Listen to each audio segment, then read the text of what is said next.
Bienvenue aux entretiens d'Inchot CETA. En ce moment, table ronde sur le logement pour tous dans le jardin et ici dans la maison, dans le studio des entretiens, un moment d'échange plus pratique sur les solutions, réflexions sur le logement pour tous et en mettant l'accent sur la question essentielle dans l'évolution de notre société, qui est le vieillissement. Avec deux invités, Muriel Boulmier, vous êtes présidente de l'association régionale HLM de Nouvelle-Aquitaine et également conseillère régionale. Et vous êtes spécialiste de la question du vieillissement, en tout cas vous avez beaucoup travaillé sur ce sujet. Et Alexis Rouc, directeur général de la Banque des Territoires en PACA et à ce titre président de la SAS Viagévie. Alors premier mot sur ce sujet du vieillissement, je dirais de contextualisation pour aller d'un enjeu à la question du logement. Est-ce que vous pouvez nous dire comment vous appréhendez ce sujet aujourd'hui ? De deux manières. La première par une anecdote, on dit que la Chine se dépêche d'être riche avant d'être vieille, pour dire quel enjeu cela représente. En France, l'espérance de vie a beaucoup augmenté et nous sommes déjà dans une pyramide inversée et nous sommes en Europe, d'une certaine manière, les moins de 20 ans vont être les moins de 25 ans vont être assez vite supérieurs aux plus de 60. Donc on voit bien que là, il y a un mouvement, une tendance forte, sans grandes épidémies, puisque le Covid ne changera pas. Et se pose évidemment le sujet du logement. Alors, les personnes vieillissantes peuvent être atteintes de défaillance cognitive, mais en vérité, c'est à peu près 7% de la population vieillissante. Le nombre des centenaires augmente et le sujet du logement, lui, est crucial. Comment vivre dans son logement en étant autonome et sans risque? Et c'est tout l'enjeu, et vous savez qu'il y a encore beaucoup de centenaires qui vivent de manière autonome dans leur logement, c'est comment on les aide pour aller encore plus loin et comment on est présent. Merci pour cette introduction. Peut-être un mot sur ce sujet de votre point de vue d'acteur. Alors moi je suis, en tant que directeur régional de la Banque des Territoires, ma mission c'est d'accompagner les enjeux et les projets des territoires sur lesquels on travaille. Le sujet du vieillissement, tel que vient de l'évoquer Mme Boulmier, il est évidemment complètement présent en PACA, mais avec cette particularité que c'est une région où la moyenne d'âge est plutôt plus élevée. Et où il y a des difficultés d'accès au logement pour tout le monde qui sont très importantes. Et donc le projet Viagévie dont on va parler, il a essayé de faire le lien entre le sujet du vieillissement et du maintien à domicile et de l'accès au logement pour les jeunes générations, en essayant de faire une continuité entre les deux. Alors justement, c'est ma deuxième question. Est-ce que vous pouvez nous présenter, développer cette initiative Viagévie ? Alors Viagévie, c'est une société qu'on a créée, Banque des Territoires, et Solia Provence, c'est l'ancien pacte ARIM, en partenariat avec La Poste. L'idée, c'est de proposer une solution de viager à des personnes âgées, en l'occurrence à Marseille, parce qu'on est dans une phase d'expérimentation pour l'achat de 40 logements. L'idée, c'est de proposer à des personnes âgées une solution de viager sociale et accompagnée. Sociale parce que c'est la jonction de la Caisse des dépôts et d'un bailleur social qui propose une solution de viager. On n'est pas sur un opérateur de marché. Et l'engagement qu'on prend vis-à-vis des personnes âgées qui s'engagent dans cette démarche, c'est de leur proposer un accompagnement. L'accompagnement sur le logement lui-même qui est proposé par Solia, et puis un engagement sur des services à la personne qui est proposé par La Poste, qui fait aussi partie du groupe Caisse des dépôts. Et donc l'idée, c'est de rassurer les personnes âgées désireuses de s'engager dans le viager, mais toujours réticentes par rapport à la réputation de ce produit, de les rassurer en disant « Nous, on est des opérateurs d'intérêt général, des opérateurs publics, et notre enjeu, c'est de vous permettre de rester à domicile, donc dans un système de viager classique, avec un système de bouquet de rente qui permet de sécuriser les personnes âgées sur le plan financier, aussi de les alléger de la charge mentale qui est liée à la qualité de propriétaire, ne plus avoir à se préoccuper de la fiscalité, des travaux, des âgés, etc. Ça, c'est le premier aspect. Et puis de leur dire, en même temps qu'on fait ce viager, on vous propose le service de proximité de La Poste, qui est inclus dans la solution, et qui vous permet de compléter la partie service logement par un service à la personne. Et alors, je disais tout à l'heure qu'on fait le lien avec les autres générations, parce que notre enjeu à nous, c'est une fois que on va appeler un chat, une fois que les personnes âgées sont décédées, une fois qu'elles sont parties en EHPAD, Le logement, la société qui l'a acheté en viager, en l'occurrence Viager-Vie, le récupère.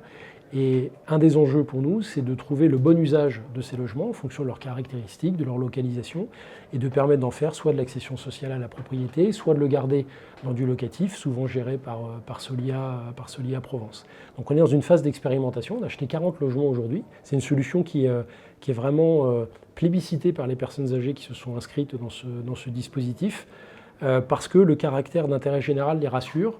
Et la proximité, aussi l'image de confiance qui est liée à la Poste et à la Caisse des dépôts, permet de s'engager sereinement dans un dispositif comme celui-là, sans craindre des opérateurs de marché plus classiques. Voilà, alors un dispositif renouvelé avec des services, une trajectoire immobilière qui est portée par Solia.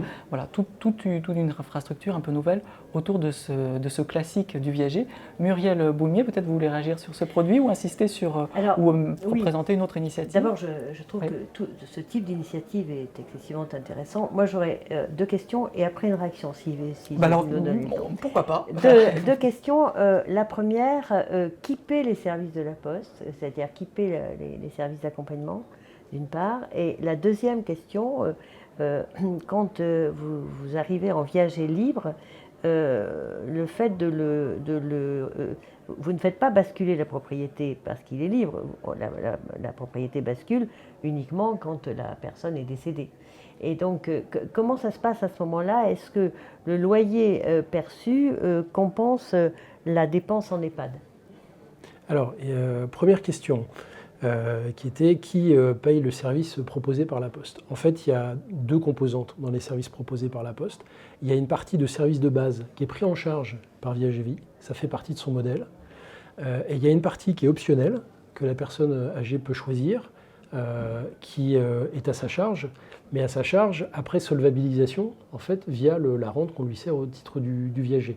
Donc si elle choisit d'être sur un service minimum, c'est le Viager-Vie, c'est inclus dans son modèle qu'il prend en charge. Si elle choisit des services optionnels supplémentaires proposés par la Poste, c'est à sa charge, mais avec cet avantage d'être solvabilisé par le système du Viager.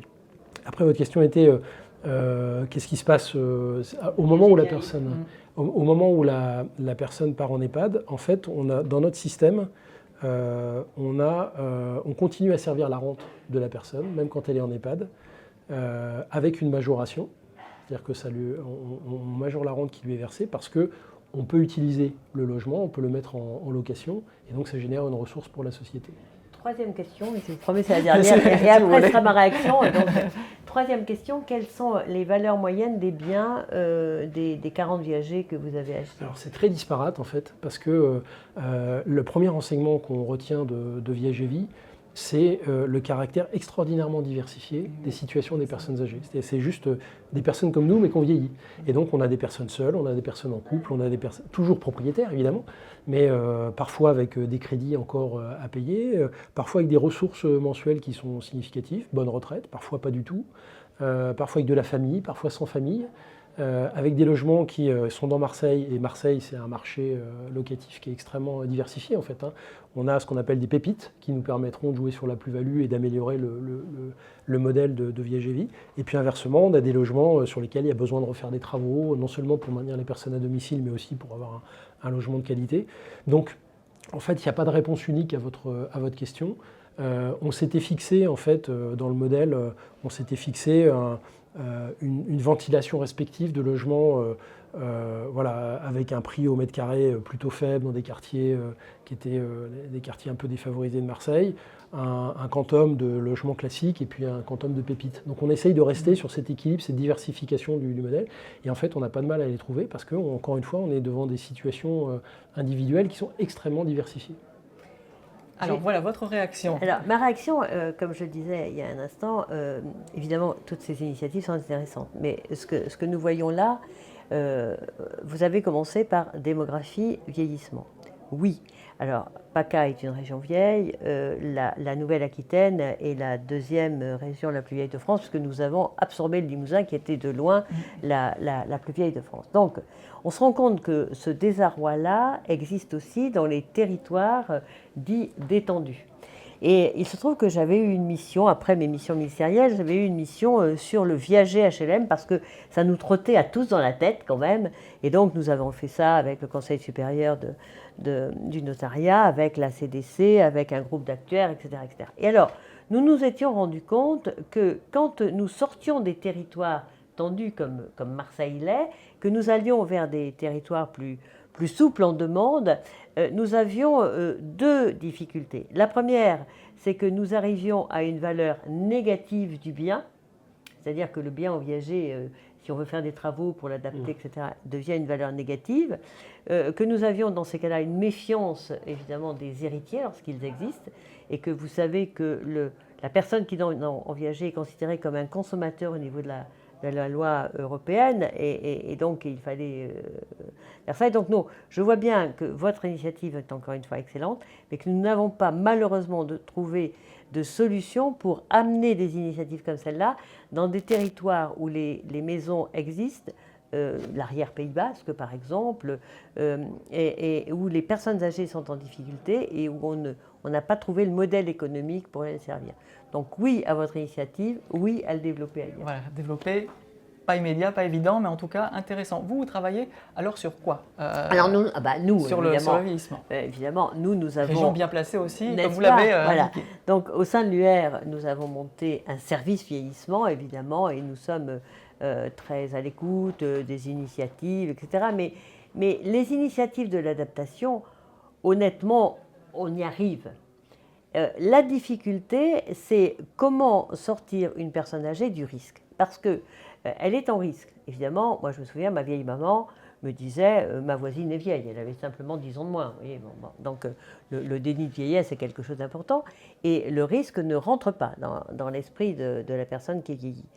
Et puis arrive la chute. Et alors la chute, elle se soigne. Mais c'est revenir où, à quel prix et comment. Et c'est en ça que l'adaptabilité de la personne et l'adaptation du logement est indispensable. Ça a un coût.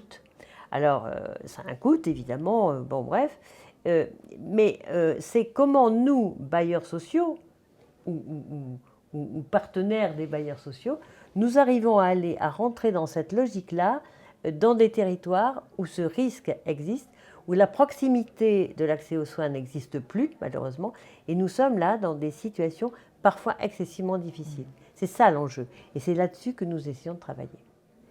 Alors, peut-être un mot d'ouverture sur d'autres initiatives, d'autres pistes ou